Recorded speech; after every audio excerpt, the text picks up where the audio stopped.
Okay students, so this is the 7th topic of your chapter reaction kinetics, and in this we are going to identify the order of reaction. Basically there are three ways to identify. The first one is reaction rate against concentration of reactant graph. The second is concentration of reactant against time graph, and the third is deduction of successive half-lives from graph of concentration against time. Now we are going to learn the first method, which is very easy, graph of reaction rate against concentration.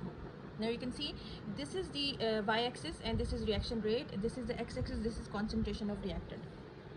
There are three graphs you can see. One is straight line horizontal, and this other is inclined line, and the third line is curved line.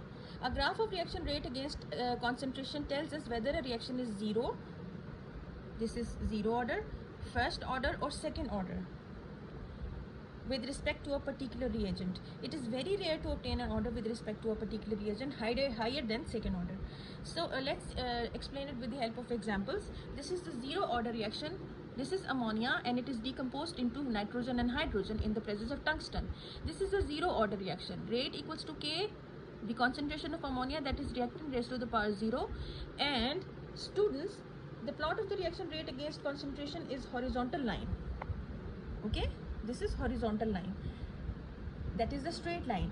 The reaction rate does not change with concentration, that is why this is the horizontal line. For a zero order reaction, K is numerically equal to the reaction rate. K is equal to reaction rate. This is because any number to the power of 0 is 1. Now let's see the first order reaction. This is N2O, dinitrogen oxide, in the presence of gold. It is decomposed into nitrogen and oxygen. Rate is K, concentration of N2O. With the power of 1, it is not written.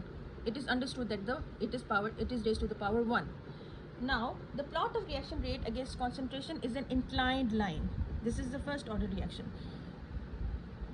It is going through the origin.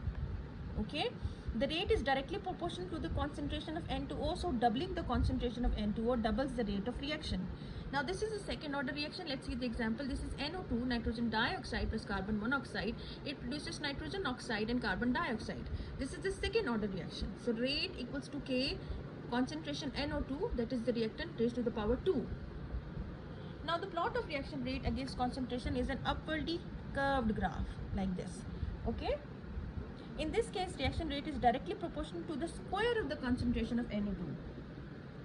When the concentration of NO2 doubles, the rate of reaction increases 4 folds. Okay, so this is zero order reaction, first order reaction and second order reaction. And